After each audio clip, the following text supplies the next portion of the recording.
All right, a beautiful morning. Welcome to Women's Corner. Today is Friday. I'm as always excited to be here. How you doing? How you feeling? Yes, my name is Rose Blossom.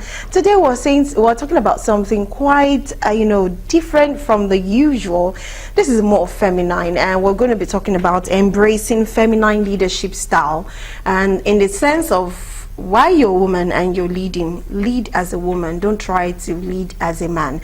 But we have guests that are actually be talking about that who will be joining us via Zoom. But before I introduce my guest, I want you to know that Women's Corner runs from 11 a.m. to 12 noon every Monday through Friday. And of course, if you miss any of our live sections, you can always go to YouTube page and actually watch us. You can go back to Facebook, Twitter at Galaxy Television to watch our live streaming. And of course, we have our app too on Google Play Store and Apple Play Store. So just type in Galaxy TV and download so you can watch all of our live sections. So before we start talking about embracing feminine leadership, let's go on a short break. I'll introduce my guest and definitely we'll start talking. So let's go on a short break. We'll be right back.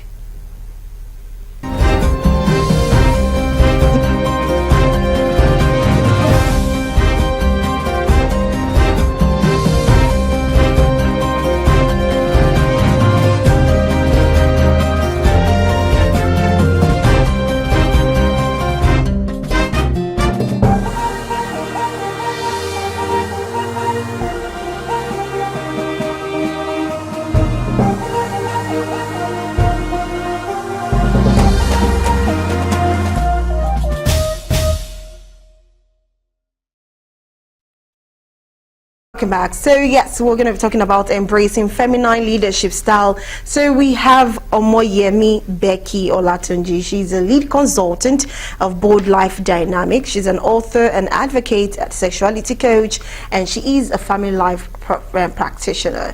Can we have Becky on the screen? Good morning. Pleasure being here again once again. Thank you so much. Becky, how are you doing this morning? I'm fine, thank you. Good to see your face again. Yes, it's good to have you again. So I'm going to say first, when we talk about feminine leadership, now a lot of women like to play the role of leadership, but in a masculine way. Basically, what I mean by that is when a man leads, is different from when a woman leads. A man can lead differently than a woman. But I just want you to explain why there should be a difference between the two, so that people understand exactly why feminine leadership is better when you embrace it than trying to have a masculine kind of leadership as a woman. Oh, thank you very much. I appreciate this opportunity to come and talk again. Okay, so we used to say that women are emotional and men are logical. So we say women are more of mothers while men are more of masculine, you understand? But really the truth is, we all humans, we are all emotional and we are all logical. It's just that the way we are being created, or the way we women are being framed, is that we are more of an intuitive. Like maybe it could be as some of the the hormones in us, maybe the estrogen, the high levels of hormones in us, or this motherly kind of feeling that we have as a mother. So that may separate us from men. But in every other aspect, I don't think the men are more better leaders than a woman leader. We have great women now that are great leaders. We have men that are great leaders too. But we also have women that are doing great in the leadership field. So we can't say that men are better leaders than women. Do you understand? So women has more empathy. Women are more emotionally attuned and empathetic. That is true. But some men, we have men that are empathetic, but it's easy for a woman to be empathetic, and it's easy for a woman to be more emotionally attuned. So we women, we can be great in creating emotionally supportive environment. So have I answered that question, please? Yes, you have. Yes, you have. And I like what you just said. And you've actually given us the explanation of what a feminine leadership is and why, we have to really embrace that kind of leadership. I want to ask, how can a woman now cultivate the habit of making sure that she leads in a feminine way and not a masculine way? Because sometimes, like you said, we are more emotional, we have this hormone, we try to reason with people's emotion and how they work with things. But men sometimes they are more logical, let's use that word, so they are not really easily connected, but we women easily connect with that. So for a woman that probably does not know how to lead in a feminine way, what habits, what character should she take into her or learn to cultivate so that she could grow to embrace leading in a feminine way? Well, I think this thing starts in the family. Being a leader starts from the family, and that is where the grassroots of, if you look at the world leaders, they came from a family, they came from somewhere. Somebody raised them. So if we're talking about someone being a leader, we raise leaders. Leaders are not born to be leaders, they are raised. So if you're talking about the character that a woman is supposed to have to be a leader, is something that should be nurtured into her right from childhood. Some of us we don't have parents that will actually raise up right in the right way. So we, like Yoruba, we say aturawabi, like we give birth to ourselves again, like we noted the areas where we are lacking and we develop ourselves in that area. So a woman that wants to not to just be a leader, a woman that wants to make impact in life needs to work on certain areas of her life, and most especially on her emotions, on her values, personal values, on her integrity levels, on great things, on things personally. Because there are things you see in a lady that you make that this is a leader. Do you understand? There are things you see in someone that you say, yes, this one has the qualities of a leader. It's not that you're just raising or you are working to be a leader. In every aspect you find yourself, you work on your emotional intelligence, you work on your personal values, you work on your integrity levels. All those things, all these attributes and more are what makes a woman a great leader. So we as parents, when we are raising our children, especially the female one, we are in a culture where we feel like men belongs in the kitchen.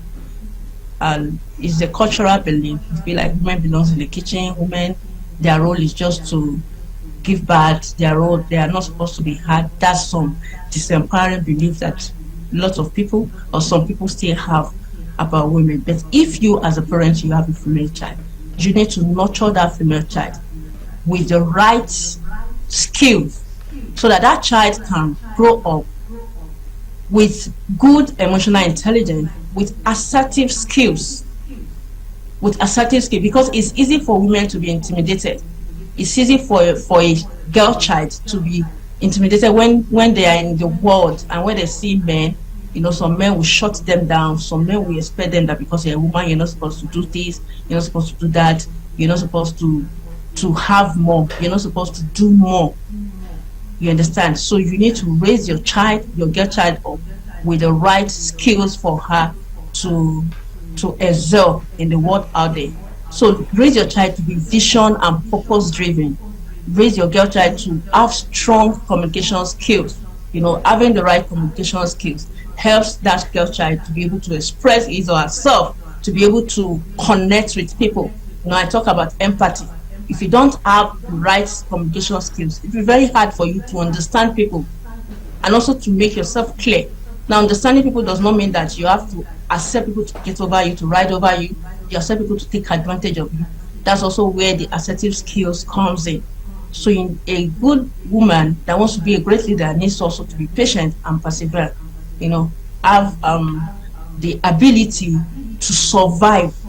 We are in the situation where the economy is hard.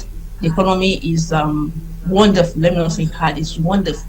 So we need to raise our girl child to think beyond okay, beyond what will the economy give me, beyond what will the government give me, but they should start thinking about what they can give back to the community, what they can give back to humanity. That way, you start saying that okay, this person have a good leadership skills. Thank you. Okay, thank you very much for that one. I like the way you even broke it down bit by bit.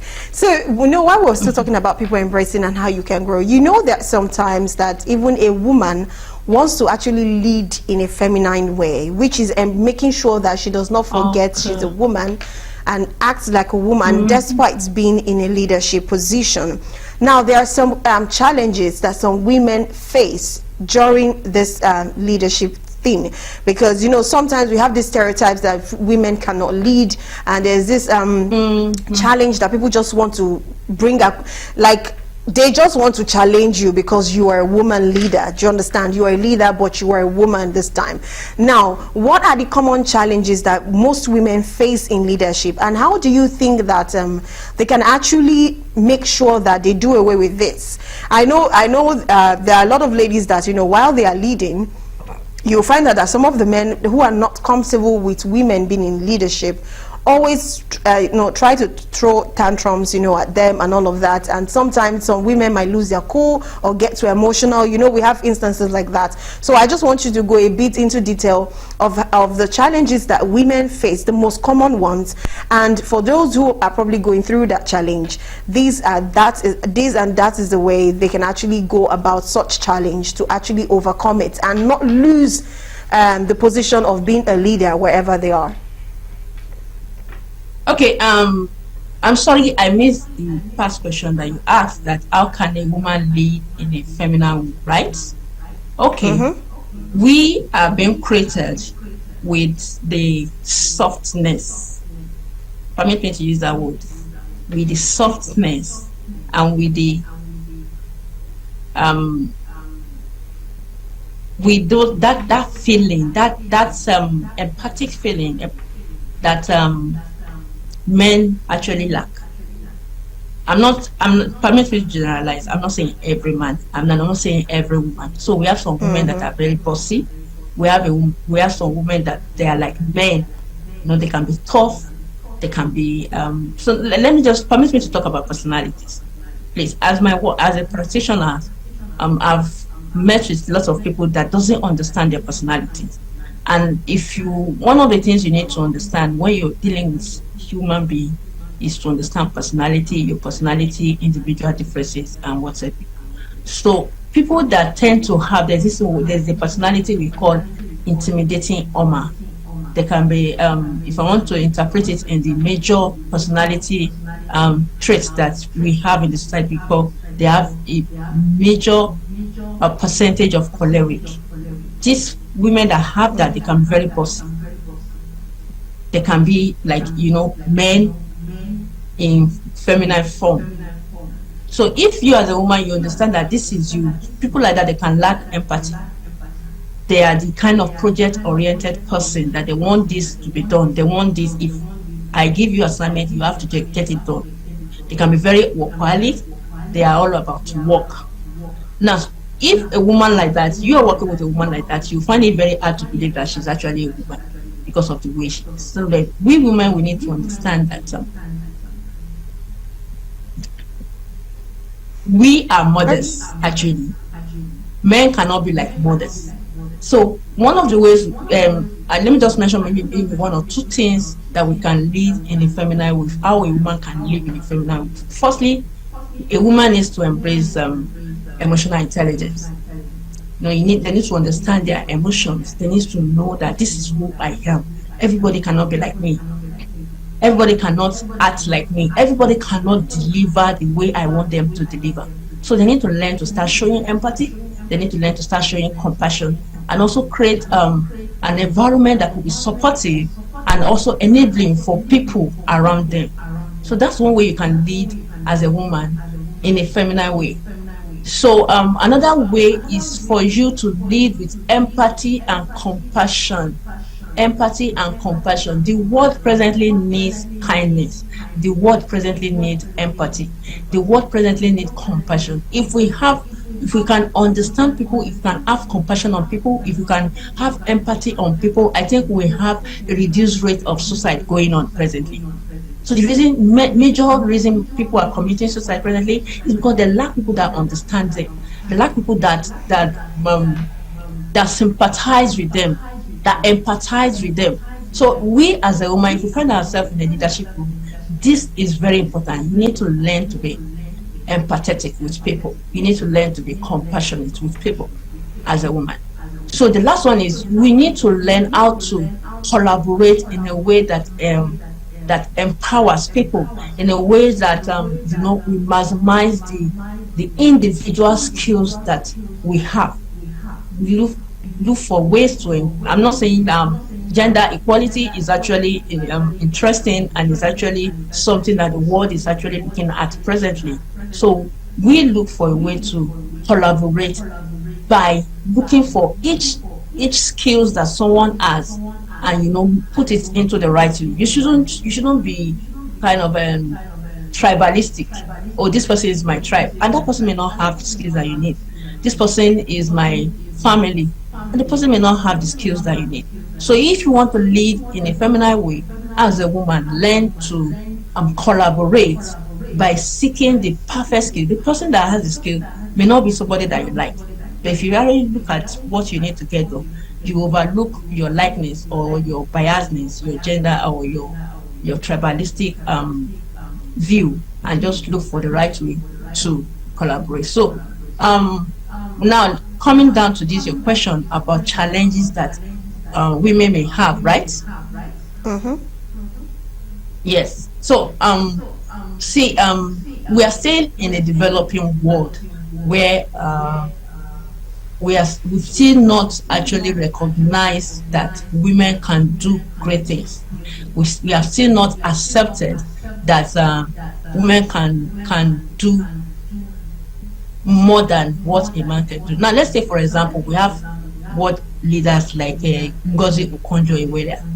Now, I'm not really into politics, but I know that when this lady was in Nigeria, she actually did some restructuring. She did some things that were actually beneficial to the country. So, but I was listening to one of her videos one time when she said that the reason why she couldn't do fully what she would like to do is because of the environment she finds herself. It was not conducive for her because she's a female. There are some things that, even up to now, you still go to some offices and you talk to some people that will tell you that, how dare you talk to me like that? They expect you as a woman, you're supposed to submit to a man. You're supposed to be more not respectful, because the way we interpret respect is fear in this climate. So they expect you as a woman, you should not show yourself too much, you should not prove that you know too much, you should just be lesser. That's the way. So one of the challenges women will feel around this is that we have not accepted, or we have not come to that place where we know that women can do better than our men. But unfortunately, we have some examples where women, we find them in leadership roles and they did a very bad job of it. But that does not mean that because they did it wrong, some other people cannot do it right. So if we can just get to that point where we can encourage women to do better, we will get to a point where we see a woman leading. We get to a point where we see a woman being the president. So one major aspect is that we don't have the enabling environment for women. There are still some states in Nigeria presently where they don't allow women to go to school. I schooled in the north. I was born in the north. I grew up in the north. I know there are some areas in the north where women, if you see any girl that wants to go to school, the highest you go is secondary school. Even that secondary school, they have to force her. Government made it like free education for women that wants to go to school. So we have not gotten to that point where we are encouraging our girl child to come out and give it their best. So these two challenges, I think, they are the challenges we are facing presently. Okay, I like that. I like the fact that you brought out the challenge and, of course, gave some solutions while talking about it. Now, you said something about emotional intelligence. I know a lot of people don't really have that emotional intelligence. Yes, we're emotional and we're intelligent. It's different when you say emotional intelligence, and that is being able to balance it up. Now, but some ladies, like we've said already, there are some ladies who are very emotional, and despite the fact that they are in leadership, they probably don't know how to balance their emotional self, their intelligent self, and probably still be able to manage their personal life and their self-care. Because there are some ladies, you know, once you're in leadership, because you're emotional, you have empathy, you know, you're always connected to your people, you go all out for them, because especially when you are not like a mother or you have children, it's very easy to want to be there for almost everybody, forgetting about yourself. Now, how do you think women in such situation can actually balance up and be able to maintain both the leadership role and, of course, themselves? Okay, so one thing that we need to encourage is work-life balance. We need to encourage work-life balance. Now, in developed worlds presently, they allow flexibility when it comes to work. So there are flexible work arrangements. Now, in a place where I think the government, for starters, they encourage it when a woman go on maternity leave, you know, spend 6 months, and she is expected to resume back at work. So, but there are some countries in developed worlds where a woman goes for maternity leave for at least a year, and when she resumes, there are things put in place for her to take care of her child and all that. It enables a woman to balance her work, her life, her family life, and also have time for her children. So we need to encourage work-life balance. We need to prioritize work-life balance. As a woman leader, you need to encourage it for your teams, for yourself, and also for your teams. So you promote, one way that we do that is we need to promote flexible work arrangement. We need to support parental leave. Now, when we talk about parental leave, women actually are the ones that went through the rigors of labors, give birth and stuff, but actually men are supportive. So we need to get to that point where men need to go for paternity leave. This paternity leave, I don't know of the place. I think there was a time the Lagos State was encouraging paternity leave for men, but hardly will you find a private organization that encourage men to go on maybe a 2 weeks paternity leave to support the wife. So we need to also encourage a culture of self-care. Now we in a sense that we want to achieve something. You see women that work in bank industry, that work in demanding offices, they work 24 let me say almost 24 hours. They work around the clock without prioritizing self-care. So self-care is very, very important. Have a time that you take care of yourself. Have a time that you go and rest, refresh yourself. Also a time that you go on leave. Leave is not something that many organizations encourage. So emotional intelligence also requires that you understand when you need to work and when you need to rest.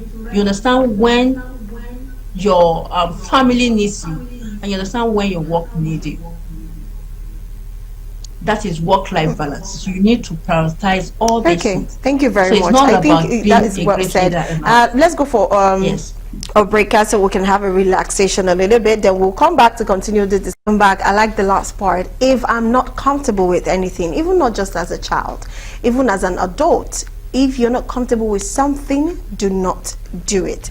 And yes, I know these are for kids, but even for adults, we are the one that we even tag our location, what we are doing. In fact, we'll post it for people to see. Those things are actually quite very risky. So while we're talking to children, you're somebody's child too, right? Of course, somebody gave birth to you, so you should actually key into some of these tips for children. And I hope all our children will be safe despite if they are in school or not yet in school. Okay, let's continue with Becky. Becky, Becky's there, of course, Becky is still there. Okay, I want to ask now, let's bring it to reality. Now, we have some women, like you said, the choleric. If they are choleric, they feel quite very bossy. Now, I'm not going to say how can they reduce being bossy or stop being bossy, because it's something that is in them. They just have to find a way to balance it so they don't throw everybody off. This is where the emotional intelligence comes in. But I just want to ask, for people who are now under such female leaders, how do you think they can manage to still be under them and try not to provoke them and try not to provoke them? That's a very funny question. Though not funny, altogether, that's the reality of life. You know, we sometimes we don't choose. Oftentimes we don't choose our leaders, so we find ourselves working with people that we will not want to work with. Actually, as I remember some years ago, I worked with a boss that was very narcissistic in nature. So, and that period actually made me learn how to understand people's personality and how to understand what to do, what to avoid. So with this, my boss, I'm going to use that to explain this there to answer your question. So what I did then was to first of all understand him. What are the things that trigger him? What are the things that he loves? What are the things that he dislikes? And then I try as much as possible to watch his mood. Now, when it comes to work in the morning, I actually am not in control of what happens to him at all. I'm not in control of his emotions. I'm not in control of his mood. But actually, I'm in control of how I react to whatsoever he's doing. So I try to control what I can control and leave what I can't control on his own. So what I watch his mood. The moment he comes in the morning, what kind of mood is he bringing? So sometimes he may have had issues with his wife at home, sometimes he may have stuff. And then once he comes and I see that mood, I know that this day I have to be on my own. I try as much as possible not to trigger, because some bosses are not good in managing emotions. They transfer aggression. So I try as much as possible not to step on his toes, and as much as possible to give him what he wants. Now, we should be mindful. I know sometimes we may want to say, well, this is my time to be assertive. I know I won't allow you to talk to me like that. I'm not going to allow you. No. There are sometimes you just have to be quiet. Allow them to say whatever they want to say. And after, watch it another day when they are in a very good mood and not coming. Boss, the way you handle that in that day, I don't like the way you talk to me. Please, can we look for a way that we can resolve conflict without us shouting on each other and all that? So if you can just understand your boss's likes, dislikes, strengths, weaknesses, I think you have solved your problem halfway. It's not actually your problem, you have solved the challenge halfway. Then you also need to know that you are in control of how you react to them. You are in control of you, your own emotions, your own feelings, your own reactions. So you need to learn what are the things that triggers you. So when your boss is angry, what are the things that you need to do to avoid their anger escalating to something else? So those are the things that you need to learn in managing. And at the end of the day, you discover that your boss will even like you more, because they will say, I love working with this person. This person understands me. It's all about understanding. It's all about understanding. So if you can understand your boss and you understand yourself, you'll be able to. And that's what my mentor told me that period when I was having issues with my boss. I said, I want to leave. I want to be redeployed to another office. And he told me, he said, if you can learn to work with this man, then you'll be able to work with any person in this world. So if you are running and running and running, I don't want to work with this person, let me go to another, then you'll be running all the days of your life, because you can't avoid it. You always meet people that are tough. You always meet people that does not meet your expectation. You cannot always be working with the nice people. You always meet with those other nice less people. So you just have to understand how to relate well with them. Thank you. Thank you very much. That was actually very thoughtful. In fact, I don't think I need to ask any other question, because whatever question I'm going to ask, you've already found a way to just infuse the answer into what you just said. And I would just want to add, for everyone who is a leader and for everyone who has a female leader leading them or leading him or her, yeah, I think it's always good to have a mentor. Like you said, if not for your mentor who you spoke to and gave you the courage to just keep going on, and if you can do that, if you can actually master yourself, master your emotion, be in control of it, you'll be able to work with anybody. And that is just the take home. That is what I will even tell every other person to work with. But before you go, I know there's still a lot, because as a practitioner that you are, I know you have a lot of advice to give. So what advice will you give to ladies who are in leadership, those who are, you know, trying to even lead, but because maybe at one point or the other they've seen the other kind of women that lead, and they'll be like, no, if this is what leadership is, please, I would rather just be where I am. I don't want to be a leader. And for those who are leading rightly, wrongly, however it is, and those who are probably still under the leadership of a woman, both the good and the bad one, what advice will you give to all of these persons in general? What advice will you give to them before we go? Okay, thank you for that question. Now, we have the good leaders, we have successful female leaders, even in Nigeria, and we have leaders that are not, I won't say that are on the other side. So if you are a female leader, one thing I will encourage is for you to have a mentor and also have a role model. We have them. We have Uponjo Iweala that I mentioned earlier on. We have Obia Geli, Eze Kwesili, I think I'm right. We have we have Amina Muhammad. I think these are the three people I read up before I came for this program. So we have more female leaders. We have Fumilayo Kuti. I think there's a movie on Fumilayo Kuti that came out recently. So when you watch these people that have done great things, I think that should be enough motivation for you that, yes, I can do this. So read books also on women that have done great things in life. So instead of you focusing on those women that did not really do well, focus on the ones, on the people that have done well and have achieved greater things. We have the former NAFDAC director, the late Dora. So look at what she did. Up to now, we still talk about is it the Dr. Laura? Up to now, we still talk about her. So if you look at what they have achieved, it will motivate you to achieve more. So I would rather focus on the successful ones that have done great, that have impacted their life. And if you also want to go global, we have Oprah Winfrey, we have Mother Teresa. We have great women that have done great things for humanity. So we have women that are leading well, that can motivate you. So focus on them, have a role model, and watch their life. Up to now, we see how great women that are still doing great things in the finance world, is in the aviation world, they are doing great things. So just look for one that is in your field and follow their footsteps. And I think that's enough. That is more than enough to motivate you and also lead you in the right way. Thank you.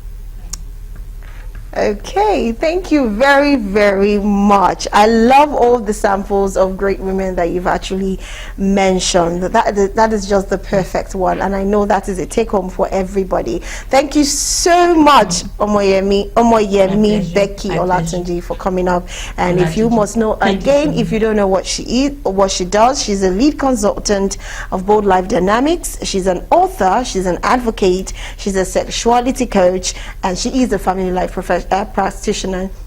You can see that's why she's giving you advice and always relating it to herself. I like the fact that while you were talking, there's always a relation to yourself, so people can actually understand that it is not just talk, it's about the experience too, because experience is a good teacher. So thank you very much for actually coming. My pleasure. Thank you for having me. I really appreciate this. All right, thank you. And that is it from Omoyemi Becky Olatunji. It was an interesting one. I definitely had a very good talk, and